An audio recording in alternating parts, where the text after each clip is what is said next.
Halo, assalamualaikum guys. Saya ucapkan selamat datang di channel saya. Pada video kali ini, di video pertama ini saya mau mencoba untuk memulai ternak ataupun budidaya bekicot. Nah, jadi ini merupakan apa ya? Ya perintisan lah. Mau mulai untuk merintis ternak bekicot. Nah, sebelumnya saya belum pernah ternak bekicot sama sekali.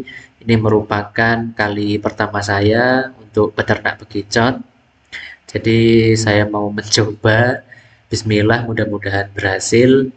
Jadi sebenarnya video ini saya buat bukan mau apa ya, bukan mau membuat tutorial ataupun segala macamnya. Jadi saya cuma hanya mau berbagi sih, berbagi pengalaman saya. Nah, apabila gagal ataupun berhasil nanti kan bisa menjadi apa ya, pembelajaran lah bagi saya sendiri terutama, dan mungkin bagi teman-teman yang juga mungkin berminat untuk ternak atau budidaya bekicot. Nah, oke guys, jadi eh, hari ini tadi barusan saja saya membeli bibit bekicot. Jadi ini saya beli cukup banyak. Ini tadi saya beli di area Bandung, Kabupaten Tulungagung. Karena di daerah saya untuk mendapatkan bekicot cukup sulit. Jadi saya sering mencari di kebun dan sawah, tapi saya tidak menjumpainya. Nah, akhirnya mau nggak mau saya terpaksa beli melalui marketplace online. Jadi saya beli melalui Facebook. Nah, akhirnya ketemulah penjual. Penjualnya itu orang Bandung, Kabupaten Tulungagung. Nah, jadi inilah kecotnya guys. Kecot seperti ini. Kalau mungkin yang teman-teman belum tahu, jadi dia merupakan apa ya? Salah satu jenis siput lah. Nah, dia kategorinya siput darat. Berbeda dengan keong mas, kemudian keong sawah dan lain-lain. Nah, itu termasuk siput air. Kalau ini merupakan siput darat. Nah, untuk beratnya sendiri tadi ini kurang lebih ya kata penjualnya. Kalau mudah-mudahan penjualnya bisa dipercaya itu kurang lebih ada 30 kilo. Dengan harga per kilonya itu tadi di angka 6.000. Nah, jadi seperti itu guys. Jadi harganya sebenarnya ya cukup lumayan ya. Kalau apa ya, kalau ada yang beli kan. Nah, saya salah satu konsumen bekicot. Nah, ini saya akan pindahkan di kandang sementara tadi, guys. Jadi karena ini memang merupakan awal sekali saya mau mencoba ternak bekicot. Jadi memang saya belum punya kandang khusus sih. Karena ini hanya mendadak, jadi saya buat untuk apa ya, kandang sementara, yaitu di area ini guys, bekas tampungan air tadi. Jadi ini merupakan gorong-gorong yang awalnya itu difungsikan sebagai tampungan air. Cuman karena sekarang musim hujan, sumber air juga cukup besar, jadi saya manfaatkan dulu lah sementara untuk ternak bekicot. Oke guys, jadi pertama sebelum kita pindahkan ke wadah ini, jadi kita siapkan makannya dulu terlebih dahulu. Ini kebetulan saya berikan itu ada yang pertama daun talas, kemudian ada juga ini daun singkong. Nah, jadi sebenarnya bekicot ini makannya itu ya jenis dedaunan guys. Seperti pepaya juga senang. Lalu juga buah-buahan bisa. Jadi sebenarnya makannya itu tidak terlalu ribet ya, cukup mudah sebenarnya kalau kita mau memberikan pakan itu. Nggak perlu yang neko-neko lah, cukup sayuran dan buah-buahan lah. Atau kalau mungkin teman-teman nggak punya gitu ya, misalkan ya pakai aja misalkan sisa bekas potongan sayur mungkin ketika mungkin kita mau memasak gitu kan, biasa kan ada tuh sisa-sisa potongan sayur. Nah, itu bisa juga sih kita berikan. Cuman kebetulan karena memang saya ini tempat tinggalnya di desa. Jadi apa ya, banyak jenis pepohonan ataupun tumbuhan yang memang sengaja ditanam sih. Seperti halnya singkong, tales, nah, banyak lah guys, jagung mungkin kan. Cuman saya cari-cari referensi itu bekicot ini sukanya itu kurang lebih dedaunan seperti daun pepaya, talas, kemudian buah pepaya juga, buahnya sekalian bisa kita berikan.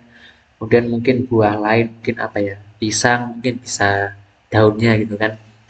Nah, jadi sebenarnya cukup mudah guys kalau saya lihat di referensi-referensi yang saya pelajari sebelumnya. Jadi saya ini ketularan ini sih, ketularan apa ya? Video-video sebelumnya sih saya nonton video ternak bekicot kok kayaknya menarik gitu. Nah, jadi tujuan saya sebenarnya di ternak bekicot ini adalah saya mau mencoba untuk persiapan pakan eh, guna apa ya? Guna memelihara ayam nanti, guys. Jadi selama ini kan saya ada piara ayam juga sih, hanya ayam kampung. Cuman kan untuk pemberian pakannya itu agak ini ya, agak apa ya? Agak menguras biaya lah bisa dikatakan. Karena masih dibantu menggunakan dedak, kemudian jagung dan makanan-makanan lain, guys. Jadi saya mau mencoba untuk membudidayakan kicot ini supaya nanti kalau mudah-mudahan insya Allah berhasil, itu akan saya jadikan pakan alternatif untuk ayam saya nanti. Jadi bekicot ini kandungan nutrisinya cukup bagus ternyata. Dia mengandung protein hewani yang cukup tinggi. Jadi kalau misalkan kita berikan ke ayam itu bagus untuk pertumbuhan si ayam. Apalagi mungkin kalau untuk ayam petelur ya atau ayam pedaging mungkin kan yang membutuhkan protein lebih tinggi gitu kan agar bisa bertelur ataupun dagingnya ataupun tubuhnya bisa cepat besar gitu kan. Nah itu bagus guys. Kalau ini kan hanya alternatif ya. Sebenarnya kalau mau ikut ikut apa ya, ikut pasaran lah, itu memang harus diberikan pakan apa ya, pur ayam lah, yang mengandung konsentrat, kemudian nutrisi lain yang cukup tinggi lah. Cuman kan itu harus beli ya, dan niatnya ini kan apa ya, kita kan usaha skala kecil ya. Jadi kalau bisa kan pengeluaran itu seminimal mungkin, tapi bisa sedikit menghasilkan seperti itulah kurang lebih. Jadi itulah tujuan saya ternak bekicot ini adalah sebagai apa ya, bakal persediaan pakan nanti sih.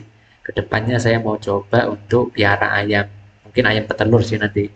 Jadi sebelum saya pelihara ayam, saya persiapkan dulu untuk pakannya seperti itu.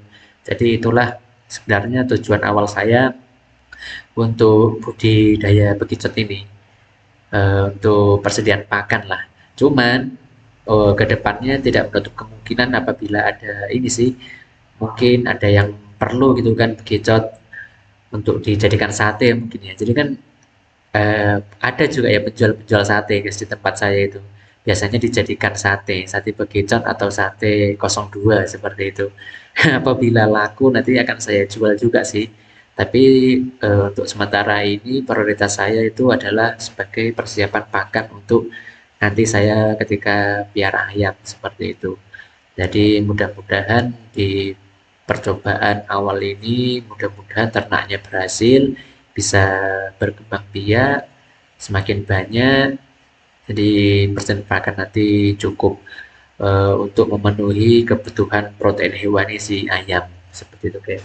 Ini sudah selesai saya pindahkan semua di kandang sementara ini. Nah ini di keesokan harinya setelah semalam lah menginap. Jadi kondisinya seperti ini. Dia sudah menempel di dinding seperti ini, bahkan menggantung di penutup eh, gorong-gorong atau wadah penampung air ini guys. Inilah tampakannya. Nah ini alhamdulillah untuk sementara di malam pertama ini alhamdulillah bekicotnya hidup. Nah bahkan ini ternyata sudah ada yang bertelur guys. Cuman sayang sekali posisinya yang sulit, harusnya harusnya kita amankan sih telurnya ini, kita pindahkan di tempat yang lain supaya tidak apa ya, tidak pecah lah, tidak mati karena kelindes indukan-indukannya ini. Cuman karena posisinya sulit ini gorong-gorongnya ada 2 tingkat guys, jadi agak sulit, jadi kayaknya saya biarkan aja dulu. Jika berhasil hidup alhamdulillah, tapi kalau mati ya mau bagaimana lagi. Cuman nanti ke depan ketika saya sudah persiapkan kandang yang lebih baik, mudah-mudahan jika bertelur lagi nanti akan bisa kita pisahkan supaya kita bisa besarkan seperti itu. Nah, jadi ini untuk pakannya saya tambah supaya apa ya, mereka tercukupi lah untuk kebutuhan pakannya itu. Nah, oke guys, mungkin di video pertama ini cukup sekian dulu. Terima kasih mungkin yang sudah menonton.